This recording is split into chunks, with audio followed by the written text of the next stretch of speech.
Vidyarthi Mitro, myself Varsha Patel from Arpan International School, and today we are going to learn about the Black Book Unit 12 Guest with Guns. In previous lecture, we are learning the topic more and more, and today I will like to teach you the question answer related to the paragraph. Okay, so students, be carefully and be listen. તમે સાંભળજો શાંતિથી and answer આપવાની કોશિશ પણ કરજો. Okay, આપણે જે paragraph વિદ્યાર્થી મિત્રો આપણે જે પેરેગ્રાફ ચલાવ્યા છે એ પેરેગ્રાફના આધારે જે ક્વેશ્ચન આન્સર આવે છે તેની આજે ચર્ચા કરીશું. ઓકે, સો પ્રીવિયસ વિડીયોમાં આપણે જોઈ ગયા હતા કે ગેસ્ટ વિથ ગન્સ, તો કે છેલ્લી સદીમાં જે મહારાષ્ટ્રમાં જે ગુંડાઓ હતા એમાં જે પેલા મક્ખનસિંહ હતા તેનાથી આ જે બાપુરાવ છે એને ખૂબ ડર લાગે છે. પણ બાપુરાવ કરતાં પણ એની સાથે એની જે પત્ની છે એ ખૂબ હિંમતવાળી અને હોશિયાર છે. તો એણે સી ટ્રીક અપનાવી અને શું થયું તે આપણે પ્રીવિયસ લેક્ચરમાં શીખી જ ગયા છે. સો આપણે આજે એને રિલેટેડ ક્વેશ્ચન આન્સર જોઈશું. Okay, so first paragraph, in the middle of last century વિદ્યાર્થી મિત્રો આપણે પ્રીવિયસ લેક્ચરમાં પેરેગ્રાફની ચર્ચા કરી જ ગયા છે. ફરીથી આપણે આ પેરેગ્રાફના આધારે ક્વેશ્ચન આન્સર કરાવીએ છીએ. સો બી કેરફુલી ધ્યાન આપજો બેટા. Okay, in the middle of the last century યાની કે જે મધ્યકાળની સેન્ચુરી, જે છેલ્લી સદીના મધ્યકાળનો સમય હતો, areas on the boundary of Maharashtra, જે મહારાષ્ટ્રની સરહદ હતી એ જે સરહદી વિસ્તારો હતા, વેર ફુલ ઓફ ટાઈસ એન્ડ ડેકોઇટ્સ, જે ચોરો અને લૂંટારાઓથી ભરપૂર હતા. દે યુઝડ ટુ રેડ, તેઓ શું કરતા હતા તો કે ધાડ પાડતા હતા, તેઓ લૂંટતા હતા. ધ વિલેજીસ, ગામડાઓ પર ધાર એટેક કરતા હતા. Terrify people and take away their valuable, terrify people યાની કે લોકોને ડરાવતા, એન્ડ ટેક અવે એટલે કે લઈ લેતા. શું કરતા? લઈ લેતા. ધેર વેલ્યુએબલ એટલે કે તેમની કિંમતી ચીજ વસ્તુ. The police could not protect the people, police જે ત્યાંની પોલીસ હતી તે પણ ત્યાંના લોકોનું રક્ષણ પ્રોટેક્ટ કરી શકતી ન હતી. The villagers had to do something, ગામના લોકોને જ પોતાની જાતે જ સેવ ધેમસેલ્વ્સ, પોતાની જાતને બચાવવા માટે કંઈક ને કંઈક કરવું પડતું. વન સચ ડેકોઇટ, એક વખત એક જે લૂંટારો હતો, આવો જ એક લૂંટારો હતો, વોઝ મક્ખનસિંહ, એ લૂંટારાનું નામ હતું Makhan Singh. He was dangerous and had a strong gang, એ ખૂબ ખતરનાક હતો અને એની સાથે ખતરનાક સ્ટ્રોંગ મજબૂત ગેંગ પણ હતી, ટુકડી પણ હતી. હી હેડ ટુ બીકમ વેરી બોલ્ડ, અને તે એના કારણે બહુ બહાદુર બની ગયો. બીકમ બોલ્ડ યાને બહુ જ બહાદુર બની ગયો. કેમ તો કે એની પાસે સ્ટ્રોંગ ગેંગ હતી. He went advance warning to the people about his raid, એ શું કરતો કે એના જે અટેક કરવા પહેલાં લોકોને એડવાન્સ વોર્નિંગ આપતો હતો, અલર્ટ કરી દેતો હતો, સેન્ડ કરી દેતો કે હું આજે તમારે ત્યાં એટેક કરીશ. If any one try to play any trick, જો કોઈ યુક્તિ વિચારે અને કોઈક એની સાથે કંઈક ચેનચેડા કરે, બરાબર, એ મોકલાવી દે ખરો, પણ જો કોઈ પ્રતિકાર કરવા માટે, કોઈ પણ ચાલાકી કરવા માટે પ્રયત્ન કરે, he gave them severe punishment, એને ખૂબ સજા કરતો, સખત સજા કરતો. The villagers try to resist યાને કે એમણે શું કર્યો? વિરોધ કર્યો, અપોઝ કર્યો. ધ ડેકોઇટ્સ, આ જે લૂંટારાઓ હતા એમણે ગામના લોકોએ ખૂબ વિરોધ કર્યો. બટ ધે ફેલ્ડ, પરંતુ તેઓ ફેલ્ડ ગયા, બરાબર, નિષ્ફળ ગયા. આ બાબતમાં તેઓ નિષ્ફળ ગયા. સો વિદ્યાર્થી મિત્રો, ફર્સ્ટ ક્વેશ્ચન તમારે તમારી જાતે જ આન્સર લખવાના રહેશે, બરાબર. હું તમને એની પીડીએફ મોકલાવીશ, આન્સર કી મોકલાવીશ, પણ તમારે તમારી જાતે જ આ રીતે પેરેગ્રાફ પૂછાય એટલે જાતે શોધવાનો પ્રયત્ન કરવાનો. રાઈટ બેટા? The time, first question, the time mention in the passage, જે સમયગાળો આપ્યો છે આ પેસેજમાં કયો સમયગાળો મેન્શન કરવામાં આવ્યો છે? તો middle of last century, right. શું આપ્યું છે? The time mention in the passage is the middle of the last century. Clear બેટા? ફર્સ્ટ ક્વેશ્ચનનો આન્સર તમને ક્લિયર થઈ ગયો. The time mention in the passage is the middle of the last century. Clear બેટા? Second question, what were the areas on the border of Maharashtra famous for in the last century? જે last century હતી એટલે કે છેલ્લી સદીનો જે મધ્યકાળ હતો, બરાબર, એમાં મહારાષ્ટ્રની જે સરહદના વિસ્તારો હતા એ શાનાથી ફેમસ હતા? શું હતું ત્યાં? તો તમારે કઈ રીતે લખવાનું છે જવાબ? તો ઇન ધ લાસ્ટ સેન્ચુરી, આની અંદરથી જવાબ લખવાનો. પણ કઈ રીતે લખશો? In the last century. First of all તમારે એવું લખવાનું કે in the last century, right. પછી લખવાનું the areas on the border of Maharashtra, બરાબર. The areas on the border of Maharashtra were, શું લખશો? Were famous. ક્લિયર બેટા? In the last century the area on the border of Maharashtra were famous. આટલે સુધી ખ્યાલ આવી ગયો? શાનાથી પ્રખ્યાત હતા? તો કે full of thieves and dacoits. Okay, full of thieves and dacoits. Thieves and dacoits એટલે કે ચોર અને લૂંટારાઓથી પ્રખ્યાત હતા. ક્લિયર બેટા? ખ્યાલ આવી ગયો? સેકન્ડ આન્સર કઈ રીતે લખશો? ફરીથી જોઈ લઈએ, આપણે રિપીટ કરી લઈએ, બરાબર. In the last century, the areas on the border of Maharashtra were famous for શાના માટે? thieves and dacoits. ઓકે, ક્વેશ્ચનમાંથી હાફ આન્સર તમારે લઈ લેવાનો, બાકીનો પેરેગ્રાફમાંથી શોધી લેવાનો, રાઈટ બેટા? હવે થર્ડ ક્વેશ્ચન જોઈશું આપણે. What did the dacoit and the thieves do? Dacoits અને થીવ્સ શું કરતા હતા? તો હવે આન્સર તમને ખબર જ છે કે તેઓ વિલેજરના લોકો જે હતા, વિલેજીસ ઉપર એટેક કરતા and terrify people and take away their valuable. Clear? આટલે સુધી તમને ખબર છે કે આ આન્સર તમારે લખવાનો છે, મેન્શન કરવાનું છે. આન્સરમાં આટલું બધું જ મેન્શન કરવાનું છે, પણ આન્સર જ્યારે લખો છો તો કઈ રીતે લખશો? બરાબર, તમારે જાતે જ લખવાના છે, એટલે તમને સમજ પડવી જોઈએ બેટા. ઓકે, ધ ડેકોઇટ, અહીંયાથી જ જવાબ લખવાનો છે, right. The dacoit and the thieves. Clear? આટલે સુધી ખ્યાલ આવી ગયો? ત્યારબાદ તમારે લખવાનું રેઇડેડ. શું લખવાનું? Raided. Okay, raided the villages. Okay, ખ્યાલ આવી ગયો? ટેરિફાઈનું ટેરિફાઈડ આવશે, બરાબર. બંને જે ક્રિયાપદો છે એને પાસ્ટ ટેન્સમાં કરી દેવાનું. Clear? The dacoits and the thieves raided the villages, અલ્પવિરામ, terrified people. Clear? Terrified the people and શું આવશે? ટેકનું ટુક. Clear? Took away their valuable. Okay, ખ્યાલ આવી ગયો બેટા? ફરીથી આન્સર આપણે રિપીટ કરીશું. કઈ રીતે થશે? The dacoits of and the thieves raided the villages, terrified people and took away their valuable. Clear બેટા? ખ્યાલ આવી ગયો? થર્ડ ક્વેશ્ચન સમજ પડી ગઈ બેટા? ઓકે, ફોર્થ ક્વેશ્ચન જોઈશું આપણે. ફોર્થ ક્વેશ્ચન છે, વોટ વોઝ મક્ખનસિંહ? મક્ખનસિંહ શું હતો? એનો ધંધો શું હતો? એ તમને ખ્યાલ આવી ગયો હશે, બરાબર. એક લૂંટારું હતો, રાઈટ. તો તમે કઈ રીતે લખશો? મક્ખનસિંહ વોઝ. ક્લિયર?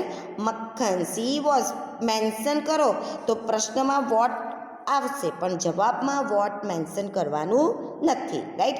આ ભૂલ કરો છો બેટા તમે, એટલે જ્યારે પણ આન્સર લખો be carefully. Okay, Makhan Singh was ઊંધું થઈ જશે, was dacoit. Clear? Makhan Singh was a dacoit and how was he by nature? તેનો નેચર, એનો સ્વભાવ કેવો હતો? એ નેચરમાં કેવો હતો? તો આની અંદર તમે કેવી રીતે લખશો? તો કે ડેન્જરિયસ. આ તમારે ડેન્જરિયસ મેન્શન કરવાનું છે, રાઈટ. પણ આન્સર કેવી રીતે લખશો? તો કે મક્ખનસિંહ અથવા તો he was. Clear? He was very dangerous by nature. He was very dangerous by nature. Clear? Makkansi was dacoit. Was a dacoit. He was very dangerous by nature. Clear બેટા? Answer clear થઈ ગયો? 5th question જોઈશું આપણે. What did Makhan Singh do if people try to oppose him? જો resist યાની કે oppose, resist યાને oppose થયું બેટા, એટલે તમને એવું થાય કે અપોઝ તો ક્યાંય જવાબમાં પ્રશ્નના પેરેગ્રાફમાં આપ્યું જ નથી, હવે ક્યાંથી જવાબ લખવાનો? તો અપોઝ એટલે શું થાય? તો કે રેઝિસ્ટ એટલે તમને એનો અર્થ પણ ખબર પડવું જોઈએ કે રેઝિસ્ટનો નિયરેસ્ટ મિનિંગ અપોઝ થાય, બરાબર? વિરોધ કરવો, બરાબર? એ લોકો જ્યારે વિરોધ કરતા, મક્ખનસી શું કરતો? If people try to oppose him, જો એનો વિરોધ કરે તો એ શું કરતો હતો, બરાબર? મક્ખનસી શું કરે? તો તમારે આન્સરમાં કેવી રીતે લખવાનું છે? If people try to oppose him અથવા મક્ખનસી લખો તો પણ ચાલશે. અલ્પ વિરામ કરીને લખો, ત્યારબાદ લખો મક્ખનસી gave them, clear, severe punishment. Would give લખશો તો બી ચાલશે અને gave them લખશો તો પણ ચાલશે. ક્લિયર? એમને ખૂબ સજા, મોટી સજા, સખત સજા આપતો. તો કઈ રીતે આન્સર લખશો?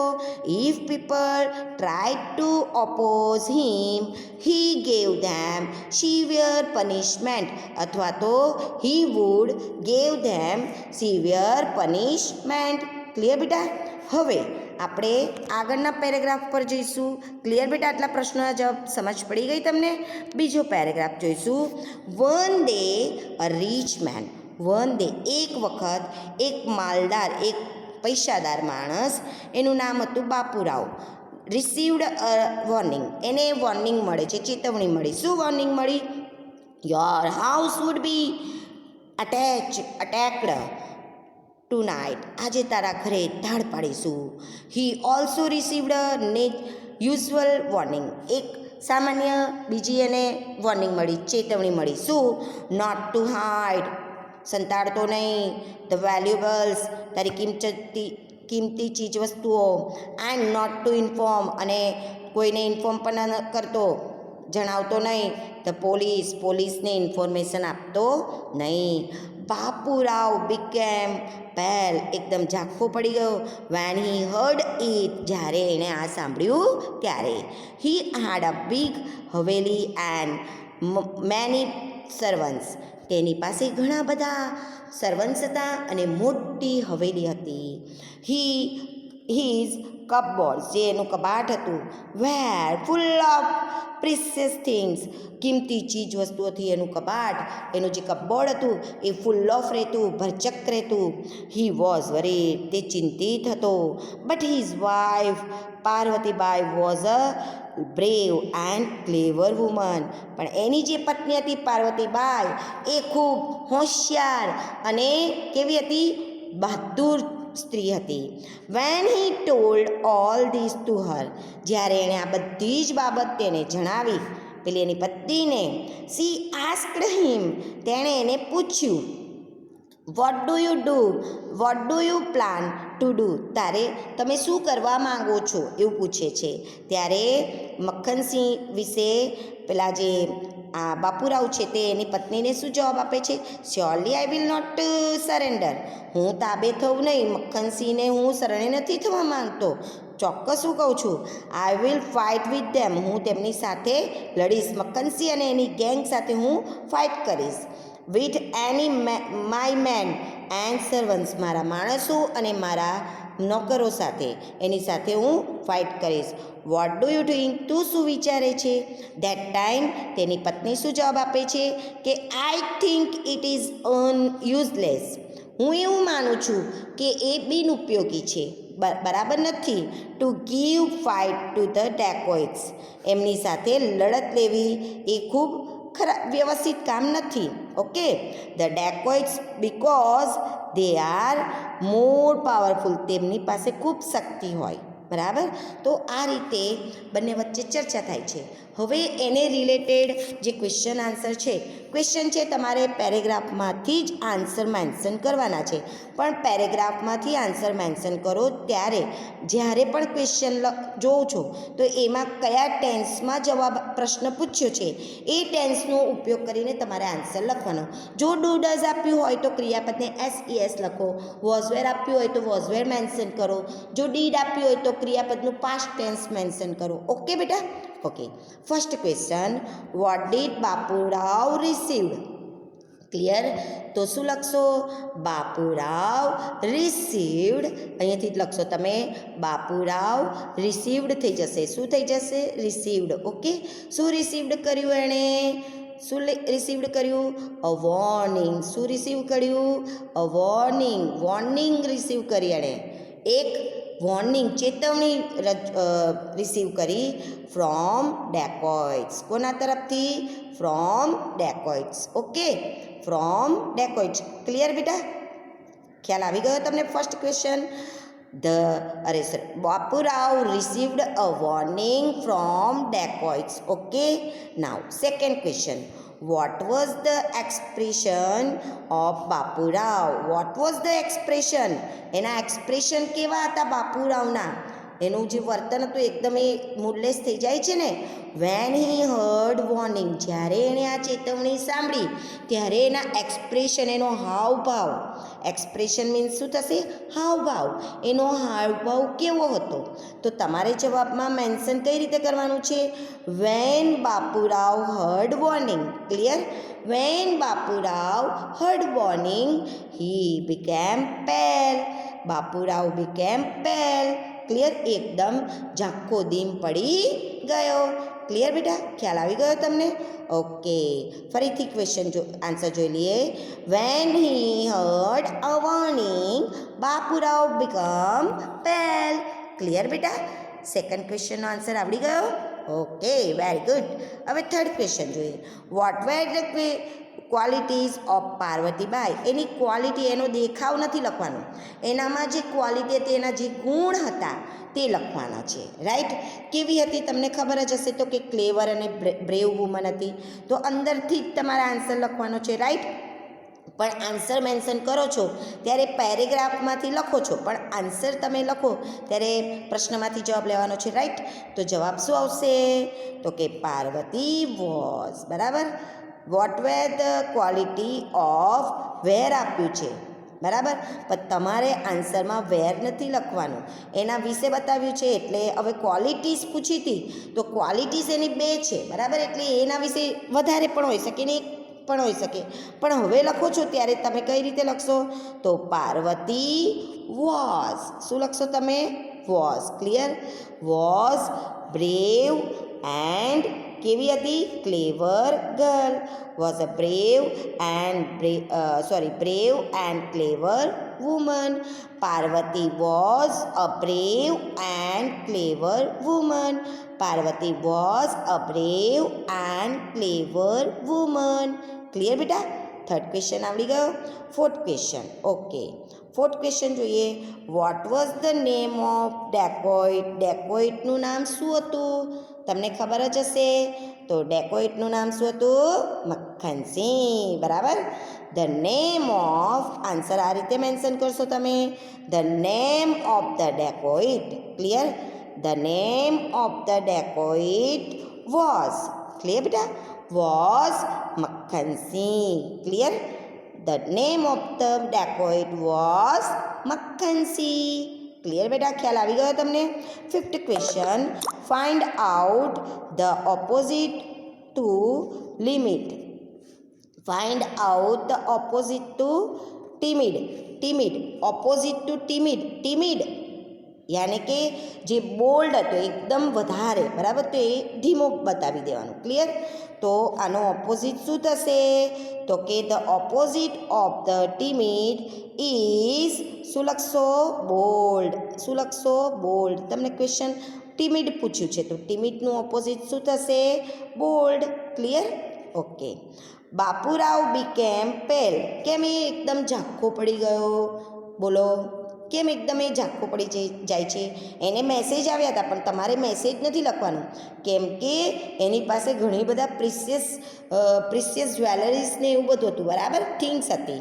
તો તમે આન્સર કેવી રીતે લખશો? બાપુરાવ બીકેમ પેલ બીકોઝ, પછી આન્સરમાં તમે લખશો, કઈ રીતે લખશો? અહીંયા જ તમને આન્સર આપ્યું છે, ફૂલ ઓફ પ્રિસિયસ થિંગ્સ, બરાબર. તો આન્સર કઈ રીતે મેન્શન કરશો? બોલો બોલો. તો શું લખશો? બીકોઝ હી હેડ, આન્સરમાં તમે શું લખશો? He had, clear? He had precious things, he had precious things, he had precious things. Okay. Bapurao become pale because he had precious things. Clear? Seventh question શું છે?